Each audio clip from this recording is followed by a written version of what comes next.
সবাই মদিনার অলিতে গলিতে রাস্তায় রাস্তায় দাঁড়িয়ে আছে, আমার আপনার নবীজির অপেক্ষা করতেছে, কবে কোন সময় আমার আপনার নবীজি আসবে। হঠাৎ করে মদিনাবাসীরা তাকে দেখলো আমার আপনার নবীজি একটা উটের উপরে আরোহণ করে, অসংখ্য সাহাবীরা পিছনে পিছনে আসতেছেন, দৌড়াইয়া চলে গেছেন। ইয়া রাসূলুল্লাহ, ইয়া হাবিবাল্লাহ, আমার বাড়িতে আপনি আসতে হবে, আমার বাড়িতে আপনার যাইতে হবে, আমার পরিবার আপনি আসবেন বলে এই পাক করেছেন, আপনার জন্য কাশি জবাই হয়েছে, আপনার জন্য উট জবাই করা হয়েছে।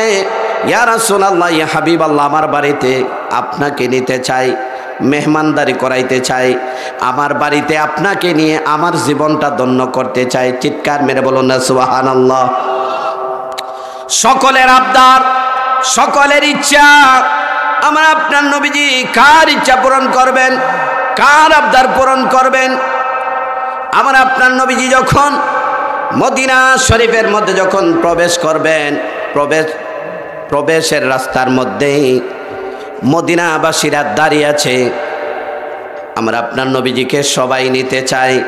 আমার আপনার নবীজি সবাইকে কোনো কথা বললেন না, কোনো কথা বললেন না। আমার আপনার নবীজি ডাক দিয়া বললেন, এরে মদিনাবাসীরা, তোমরা আমাকে ভালোবাসো, তোমরা আমাকে মহব্বত করো, আমি জানি, কিন্তু আমি কার বাড়িতে যাইব আমি বলতে পারবো না। মহান রাব্বুল আলামিন উট যে আমার যে উটটা আছে, উটকে জানিয়ে দিয়েছেন কার বাড়ির মধ্যে আমাকে নিয়ে যাবে। উট যেখানে যাবে, উট যার বাড়িতে যাবে, আমি তার বাড়িতে যাব, কিন্তু কবে কোন দিন যাব মহান রাব্বুল আলামিন আমাকে জানিয়েছেন, অমুক তারিখে যাব, মদিনার শহরের মধ্যে আমি প্রবেশ করব, কিন্তু কার বাড়িতে আমি কখন যাব, আমি কার বাড়িতে গিয়ে উঠব, আমার উটকে মহান রাব্বুল আলামিন জানিয়ে দিয়েছে।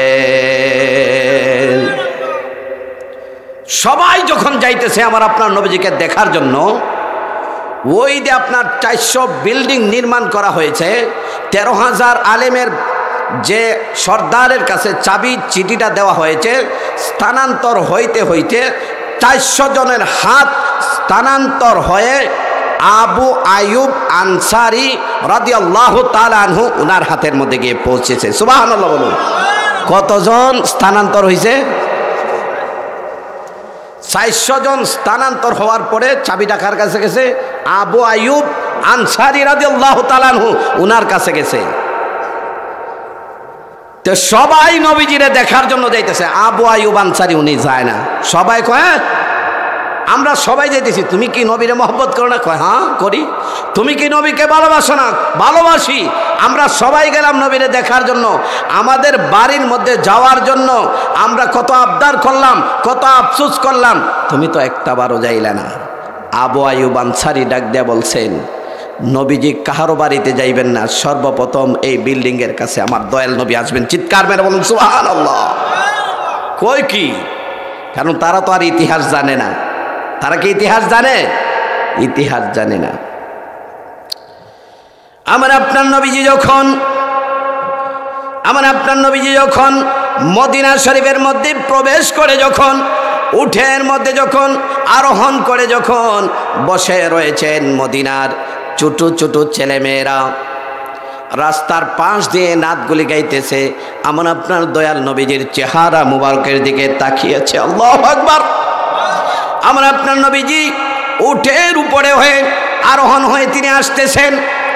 এক একজনের বাড়ি উট ক্রস করে, অর্থাৎ যখন পার হয়ে যখন চলে যায়, ওই সাহাবী, ওই নবীর প্রেমিক, ওই নবীর পাগল, সে আনন্দে আত্মাহরা হয়ে যায়। সে কান্না শুরু করে, আহারে আমার বাড়িটা ক্রস করেছে। যে উট এমন ভাবে হাঁটতেছে, উট এমন ভাবে যাইতেছে যে বোঝা যায় উট কার বাড়িতে যাইবে, কোথায় যাইবে, কোথায় গিয়ে থামবে, উট বোঝা যায় সেই রাস্তাগুলি, সেই গড়গুলি চিনে। চতুর্দিক দিয়ে মদিনাবাসীরা তাকিয়েছে, কার বাড়ি যান, কার বাড়ি যান। যখন এক একটা বাড়ি যখন যখন ক্রস করে, ওই সাহাবীটা তখন বলে, হারে আমার বাড়িতে আমার নবী উঠলেন না, আমার ঘরটা সুন্দর করে রেখে দিয়েছিলাম, উঠান বাড়ি পরিষ্কার করে রেখেছিলাম, আমার ঘরটা ওয়াশ করে রেখেছিলাম, কিন্তু আমার বাড়িতে উঠলেন না। আমার প্রিয় মুরব্বী মামারা, যুবক ভাইরা, উঠটা আস্তে আস্তে এমনভাবে এসেছে যে 2 তলা বিল্ডিংটা আছে, বিল্ডিংয়ের সামনে উটটা 2টা পা, যে সামনের যে পাগুলি আছে, এই পাগুলি হামাগুড়ি দিয়ে উটটা রাস্তার মধ্যে বসে গেছে। চিৎকার মেরে বলুন সুবহানাল্লাহ। ওই সময় আবু আইয়ুব আনসারী এই চিঠিটা আর চাবিটা দিয়ে ওনার যে পিয়ে ছিল, ওনার যে খাদেম ছিল, ওনার নাম হচ্ছে আবু লাইলা। নামটা কি? আবু লাইলা।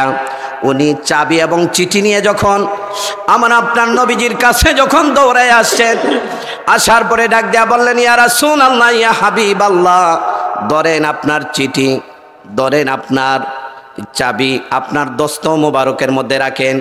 আমার আপনার নবীজি ওই সময় ডাক দেয়া বলছেন, তোমার নাম আবু লাইলা না? সুবহানাল্লাহ। ডাক দেয়া বলছেন, ইয়া রাসূলুল্লাহ, ইয়া হাবিবাল্লাহ, আমার নাম যে আবু লাইলা, আপনি চিনলেন কেমনে? আমার আপনার দয়াল নবীজি ডাক দেয়া বললেন, এরে আবু লাইলা, তোমার নাম নয়, তুমি যার কাছ থেকে চাবিটা নিয়ে তুমি এসেছো তার নাম হচ্ছে আবু আইয়ুব আনসারী। ওই চাবিটা 400 লোক স্থানান্তর হয়ে চাবিটা আবু আইয়ুব আনসারীর কাছে আসছে। আমি দয়াল নবী প্রত্যেকের নাম বলে দিতে পারবো। ক্ষমতা আছে না নাই? আমার আপনার নবীজিকে ক্ষমতা পাওয়ার দিয়েছেন কে? দেখেন, যখন চিঠিটা শেষ করে দিচ্ছি 2 মিনিট, এই চিঠিটা যখন আমার আপনার নবীজির কাছে যখন হাত মুবারকের মধ্যে যখন দিল আবু লাইলা, চিঠিটা নবীজি খুললেন, খুলে আমার আপনার নবীজি পড়লেন। আচ্ছা, আমার আপনার নবীজিকে পড়তে পারেন নাই? একটু জবান খুলে বলতে হবে, কি পড়তে পারেন নাই? আমার আপনার নবীজির ওস্তাদ হচ্ছে একজন, তিনি কে? জবান খুলে বলুন না, কে? আচ্ছা, আল্লাহ যখন কাউকে শিক্ষা দেন, এই শিক্ষার মধ্যে কোনো কিছু বাকি রাখেন? বাকি রাখেন? আচ্ছা, কিছু আলেম শুনছেন না ইউটিউবের মধ্যে, ফেসবুকের মধ্যে, আমার আপনার নবীজি নাকি লিখতে পারেন না। নাউজুবিল্লাহ বলবেন না? আমার আপনার নবীজি নাকি পড়তে পারেন নাই। নাউজুবিল্লাহ। আলেম হয়ে টুপি পরে, জুব্বা পরে, পাগড়ি পরে কেমন করে আমার নবীর শানে গুস্তাকি করে, আমার নবীর শানে বিয়াদবি করে। আমার নবীর শানে বিয়াদবি করলে, গুস্তাকি করলে ক্ষমা করবেন না কে? লাঞ্ছিত করবেন, অপমানিত করবেন, অপদস্থ করবেন। আমি যে কথাগুলি বলছি আপনারা বুঝতে পেরেছেন। যারা আমার নবীর শানে গুস্তাকি করে, বিয়াদবি করে, তাদেরকে অপমানিত, লাঞ্ছিত করেন কে? তারা কি হয় নাই? জবান খুলে বলুন, হয় নাই? আমার আপনার নবীজি চিঠিটা পড়লেন, পড়ার পরে দেখলেন চিঠিটার মধ্যে তুব্বে আউয়াল হিমিয়ারি বাদশা, 1000 বছর আগে আমার আপনার নবীজি পৃথিবীতে 1000 বছর আসার পূর্বে চিঠিটা লিখছে তুব্বে আউয়াল হিমিয়ারি বাদশা। আমার আপনার নবীজিকে বলছে যে, ইয়া রাসূলুল্লাহ, ইয়া হাবিবাল্লাহ, আমি আপনাকে দেখি নাই, কিন্তু আপনি আসার আগে আপনার উপরে কালিমা পড়ে আমি মুসলমান হয়ে গেলাম। চিৎকার মেরে বলো না সুবহানাল্লাহ।